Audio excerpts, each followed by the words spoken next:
You know, I just was. It's astonishing to me to see it though, where you have these people. They sending out these black women and these bootlicking ass men, right? The Van Joneses, the Bakari Sellers, the Roland Martins, right? The D.L. Hugleys, even Plies, and it's a whole bunch of them who are trying to shame black men for thinking for themselves, because that's all they doing. We're thinking for ourselves. They're just like when a slave owner didn't want you to learn how to read. Because once you learn how to read, you have knowledge, and knowledge is power. And that's the problem. No, watch MSNBC. Don't do no thinking. Let us tell you what to think. Huh? Don't you want to see a black woman president? Don't you want to see somebody who belonged to a sorority? Don't you want to see a black woman get sworn in by a black woman on Martin Luther King's birthday? A whole bunch of token shit that don't mean a goddamn thing. That's what they want us to vote for. Y'all out your motherfucking minds, man. I was listening to Ricky Smiley. Ricky Smiley talking about, in regards to black men, they not doing the right research. What? Who the f you talking to, Ricky Smiley? They not doing the right research. So because we're thinking for ourselves, we're not doing the right research. We're supposed to listen to you. That's the right research. And we're going to just keep seeing more and more of this shit. Joy Reid telling black people, you're going to look weird. We in the 6th grade? Don't nobody give a fuck about looking weird. We worrying about the issues, the economy, our communities, our children, our futures. What the f you talking about looking weird? See, that's the dumb shit. See, that's for weak-minded people.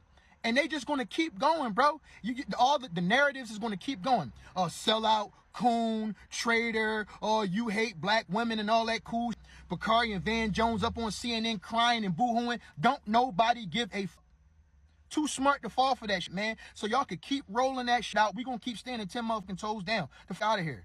Love the black man until he wants to think for himself, till he wants to form his own opinion, until he stops seeing himself as a victim, and then he becomes the enemy. And I'm watching this happen in real time. It's happening right now. And all you got to do is keep your eyes open, pay attention, and you can see it clear as day. It is real. So I'm saying all that to say, if you an actor, a rapper, a comedian, or anything else, you're not going to dictate our decision by calling us names and trying to make us feel bad. You. Black liberals, y'all don't learn. Like y'all don't learn at all. As you saw from the intro, that was a continuation of a clip that I put out long for another video, and I thought it needed to be discussed today because I looked on Twitter, and I've been noticing these black celebrities really are coming at black people. I'm like, wow, yeah, y'all couldn't prove Malcolm X any more right. And this is why I look at history, because it seemed like to us, people in the past was more aware that, hey, entertainers are not to be taken seriously. You can look it up, 1960s. But now in 2024, right? And that shows how like how good black people are off is the fact that they're listening to entertainers for their political advice. Make it make sense, guys. And the fact that the black liberals are out here trying to do these shaming tactics, trying to tell black people not to see the problems that they see when in regards to immigration, how Democrats literally, you can go to Chicago as my test study. Brandon Johnson is literally putting the illegal immigrants before Americans. And then black Americans and Chicago are realizing, damn, we voted for Brandon Johnson because of the color of his skin. We thought he was a black man just like us. And now he's putting all these illegals before us. He's giving them all these benefits where we pay 100% of the taxes and they get most of the benefits. How is that a fair deal? But they elected the guy. And then the black people, black America will have the same goal to complain about Brandon Johnson when they were the reason Brandon Johnson won in the first place. Make it make sense, guys. And this is why I always tell the black community, y'all need more black conservatives. You don't need less black conservatives. You need more. Because it's obvious that black America has a blind spot. They don't want to admit it, but they do. Harsh twins. So we some coons. So we some coon ass losers now, I guess. Right? This is a response to DL Hughley. Because I couldn't believe it. I said there's no way DL Hughley is going on people. Well, I like to keep going back and forth with you coon ass losers, but unlike y'all, I got a gig tonight. And then I'll actually gonna get up, and I have gotta get up early to do my radio show, and then catch a flight to my other gig this weekend. But y'all keep shining for rednecks. Like, what is this guy talking about? Talking about the borders is shining for rednecks? Inflation that's shining for rednecks? And this is the problem that I can't stand with identity politics, is that you trying to make an argument for all Americans. and you point out how Black America is specifically a problem with, because Black people like to talk about, oh, what they gonna do for us. That's how Democrats get y'all. Democrats divide people based on their skin color, based on their race, based on their identity, and then they make special promises to all of you. But the problem is, there's a concept in leadership. If you're accountable to everyone, you're accountable to no one, because they can use the fact that, oh, look, the Hispanics need a dire need right now, so we're gonna have to wait on you, right? They can play these games like, oh, it's because of this other priority it got in the way. It didn't have enough time to do your priority, because you can't make promises to everybody. And these shaming tactics that these liberals employ, it's been around since forever, right? I'll put out this quick clip of Thomas Sowell explaining exactly why these people feel so threatened with people who dissent against their worldview. Let's take a look. All sorts of ways, but I think the main thing is they believe that you're not merely in error but in sin. In other words, they can't believe that you're just mistaken. You must have sold out. You must be something warped about you. Do people think you sold out because you're conservative? Oh, some do. Some do. I'm always fascinated with that phrase. First time I heard it was at Cornell University, and I attacked the president of Cornell University on the front page of the New York Times. I wondered, now, if I'm selling out, who am I selling out to if I'm attacking the president of Cornell University? What brownie points will I get for that as an assistant professor on a 3-year contract? Yeah, that's not good. Yeah. No. And the other thing that always gets me is that the people who are supposed to have sold out typically have less money than the ones who are making the accusation. Years ago, That's always true. I remember some student wrote to me and I said, what you need to do is make a list of all the blacks on your campus that you think have sold out. And then make a list of those you think you have stood up for the right thing, you see. And then alongside each name, put down the name and model of car that they drive. And then see if you want to reconsider what you've just said. So I'm going to make this argument. Who's the real sellouts? Right? Because Thomas Sowell made this argument. I don't know how. You see that man? He got black hair. This man's 96 years old, I think, in 2024. So he made this argument years ago. Hey, if I'm a sellout, okay. All the people you think they are not a sellout, look at their net worth versus the people who is actually telling you different. You look at D.L. Hughley. I just showed you how he went at the Harsh twins, right? Look at Charlemagne. Who else? Jesse Jackson, Al Sharpton, bruh. Who the real sellouts? You like this is a funny part when I laugh at these people online. But before I go into it, let's do it. Kamala Harris is paying black celebrities to shame black people into voting for her. That's the definition of a sellout. Taking money to lead black people like sheep to the slaughter, right? Because I'm asking you, how does the open borders benefit you, black people? How does inflation benefit you, black people? Y'all always complain how y'all disproportionately poor, right? The rise of cost of living, the rise of cost of groceries does not benefit you at all. When I make the argument that most black people can't afford to vote Democrat, y'all gonna get mad at me in the comment section.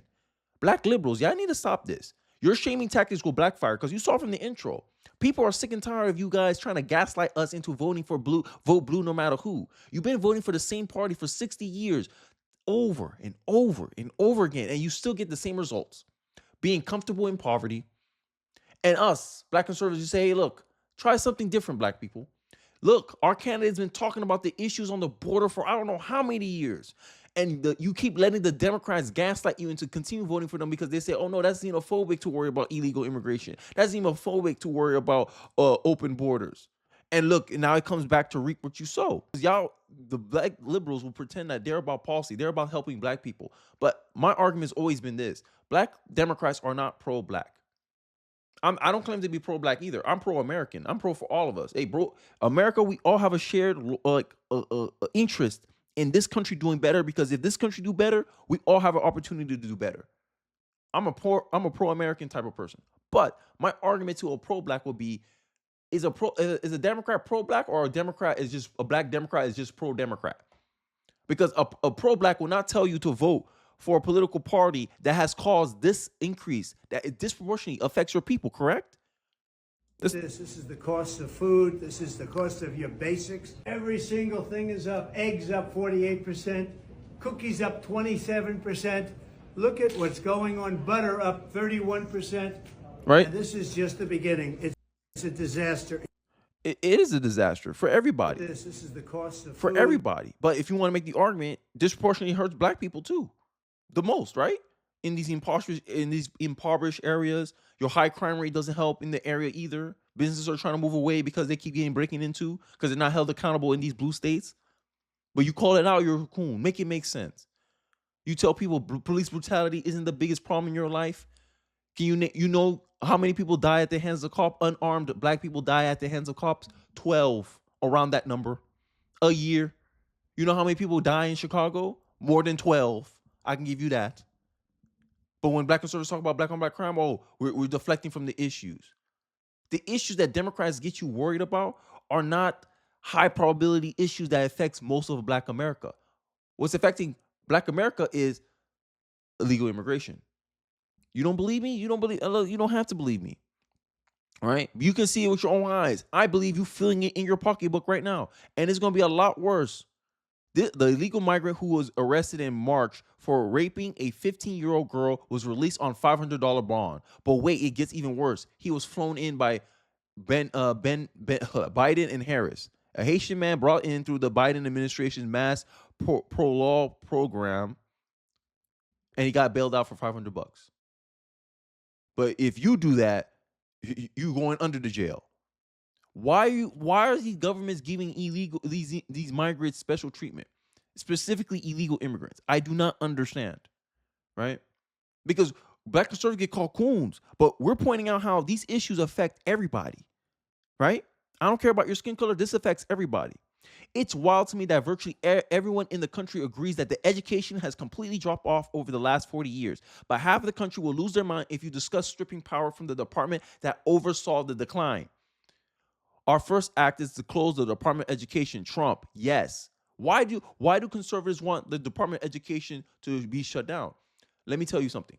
76% of kids are public schooled or go to school in public schools.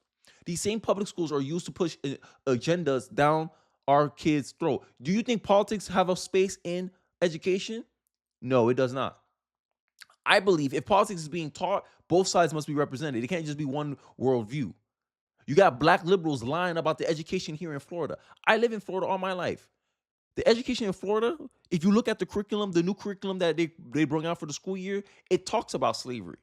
But it gives it a more patriotic experience. Like, yo, you can't be complaining about America. Yo, slavery, regardless of slavery, people use the bad things that happen to them as a propeller for those generations forward. This is how they're going to teach black history. They aren't going to teach black history to make a framing of you being a victim all your life. This is the problem. This is the difference between Florida education. Florida education is teaching kids here in Florida that America used to be black people's biggest oppressor, but now America is black people's biggest liberator. Black liberals are literally getting mad that we still teaching the same history, but we're trying to frame it in a different way that's more productive for black people. Because studies have shown that if a black student is exposed to CRT curriculum, their self-esteem goes down, their performance in schools go down, all because of the fact that it teaches them the kid is helpless because of his skin color. How is that not systematic racism? But it's coming from the materials you guys say is what black people need to see. It's critical race theory. Make it make sense. To see your race as some type of disadvantage. CRT instills inferiority complex in black people. Make black people see themselves as helpless because of their skin color. And then Democrats come in and say, we're your saviors. We'll come here to save you. And this is what explains to me why black people vote for 60 years for the same damn party, expecting something different. The Democrats have no incentive to change or better the situations of black people, because as long as black people are at the current situation that they are right now, they're guaranteed to get 90% of your vote. That's my argument against why you shouldn't be voting Democrat in 2024. Democrats don't learn anything unless they lose an election. That's one thing I have noticed. I want to end off this video with this clip that I saw that's going viral right now on Twitter. And it explains why the issue of the border drastically affects black people. Because you're going to see the contrast. This lady, I think she's apolitical. But if I was a betting man, I'll say 95% she voted for Democrat in 2020. But let's look how she reacts to the situation with illegal immigration. I need this message to go out to our vice president who's running for president. I have heard all over social media about, excuse me if I say anything wrong, immigrants getting loans, money it was hard for me to believe. It was just extremely hard for me to believe. I've been in business such a long time. Back in 2019, I purchased my first food truck. It cost me over $25,000. I paid it cash money. I worked hard to pay for this truck.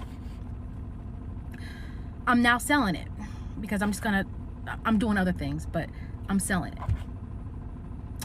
I had a guy come to look at purchasing my vehicle or my food truck, and he explained to me he's an illegal immigrant. He has no credit. He has no money in the bank. But he showed me his paperwork that he will receive funds to purchase my food truck. I'm thankful that he's buying it, but I'm hurt that I worked so hard to pay cash for my food truck. I have good credit, can't even get a business loan because of the color of my skin. Now, see, this is why I said I think she voted for Kamala, Biden and Kamala, right? Before, I'm not even going to address her point about her saying she getting denied because of the color of skin, because I believe it's other factors that she's not considering. Maybe she has a high debt to income ratio. Maybe she doesn't have a good track record with business loans specifically, right? But the sentiment is the same. We put you first, but you put us last. What did Malcolm X call those people? You're not only a traitor to your race, but you are a chump. Black Democrats think black people are chumps. Black Democrats think that they can come in here like D.L. Hughley, like Ricky Smiley, like Charlemagne, come here and shame you into voting for this party. This party that put Americans last and put foreign actors first. Because Democrats are the party of globalism. Democrats think we should consider everybody's needs, everyone around the world's needs. And conservatives like, no, we have to consider our needs first. Then we can worry about other people. Because if we can't take care of our own people, how the hell are we supposed to be taking care of these illegal migrants? Right? We're essentially being treated like slaves. Like our tax dollars, we pay 100% of all these taxes that these illegals coming over here and get benefits from. In New York, I hear migrants are getting $1,400. In New York, I hear that migrants are out here begging for money on top of the $1,400 they are already getting from the government. I'm hearing EBT cards, $13,000 balances for some of these illegal immigrants that so far have been documented by many people online. But we pay 100% of those costs, but we get barely any of the benefit. If you look at who's on welfare right now, a large percentage of people are illegal immigrants on welfare. I believe it's like 55%. I need to find the chart. I'll probably find the chart in another video when I talk about open borders. But this is an issue that disproportionately affects black people because you're 30% of the population. Illegal immigration is going to affect you more. But when we talk about, oh yeah, illegals are going to take black jobs, black liberals says, what is a black job? What is a black business? My counter argument, because it's getting taken over by an illegal. No credit, no bank account, no money, nothing. Jump the fence, and the government said, oh, we'll help you buy a business here. We'll help you buy this lady's food truck that she had to work hard for, pay cash money to get. And then they want to talk about white privilege. How about illegal privilege? Because that's not like privilege to me. You break a law, you break the law of a country, and you get rewarded for it. And when Donald Trump talks about, hey, you're calling these people over here, you're incentivizing these people to run to the border because they're like, oh, wait, we can break your laws and you're going to give us money to be able to buy establishments and get loans in the country? Yeah. Oh, okay, we'll come. And they wonder why they treat us like a hotel, like a place they come here to get cash and prizes. Why they feel entitled to be like, oh, I don't want this food. And New York give them EBT cards so they can go buy food that they want. We literally become a socialist country for these illegal immigrants. Make it make sense. But this is double standards, right? Democrat Party has never left its roots. It always played double standards. Before it used to be double standards against black people. Now it's double standards against all of America for the benefit of what? Foreign actors? Democratic Party is a party of globalists. Conservatives are a party of nationalists. All it is who their focus are. Who is their interest group? Trump's like, I'm interested in Americans. I don't want illegals be able to, someone who broke the law to be able to buy your business off of you. I don't want that. I don't want these illegals bringing in high crime rates, regardless of who they are. Hispanic, Haitian, Jamaican. You cross the border illegally, you need to get out. Because you're causing a lot of problems for my people here. That's Donald Trump's message. Now you got rappers like Kodak Black supporting him. And the D.L. Hugleys, this Ricky Smileys. Why they pushing Kamala on you? The first black woman. I'm gonna keep doing that voice. It's hilarious. Say the beta. Nothing of substance. Just show. Oh, look at we want a good show. Look at this. We're good. Stop it. Like he making good points. He's not making any points. The average person can't afford to be worrying about whether the president is an alpha, kappa, alpha, or some shit. I don't know. Or Zeta, the Divine Nine. No one has time to worry about. We're worrying about our pocketbook. We're worrying about our crime rates increasing because you bring in Venezuelans over here who happens to be gang members. But you ain't vetting them, you ain't processing them, you don't know who they are, just letting them in the country. How you know they're not a criminal from the other country and they're escaping here? I'm being politically prosecuted. Oh, hell yeah, you is. You just broke the law over there and you're running over here. But they don't take any of this into consideration. And I always talk about how Democrats have a political interest in bringing more illegals over here because disproportionately illegals, if they were able to vote, which they're trying to make some of that possible. If you don't believe me, look at their actions, not their words. Democrats say, we're not trying to get illegals to vote in the election, but sanctuary cities helps with their population numbers, which gives them more house seats for their state. Then Republicans try to pass laws where they say, hey, we should only be counting Americans in our census because Americans are the only ones that are allowed to vote. All Democrats went against the bill. What does that show you? Actions speak louder than words, America. But black people specifically, we all being replaced. This is why I said when someone try to make the replacement theory only about white people, y'all missing the whole point. Replacement theory is a nationalist point of view. Hey, as a naturally born American citizen, as a legal immigrant that became an American citizen, this is against your interest because their interest is going to be more represented than your interest, and they're already favoring them. Imagine people who cannot vote, and politicians are favoring them more than people who can vote. Make that make sense, Black America. Make it make sense. But I digress. Let me know your thoughts about it in the comment section, bro. Do you agree with me? Do you agree with me that black Democrats are the real sellout, or you disagree with me and you think I'm a sellout? I'd like to hear your thoughts in the comment section, bro. Don't forget to like, comment, subscribe, and I'll catch you guys on the next one. Peace.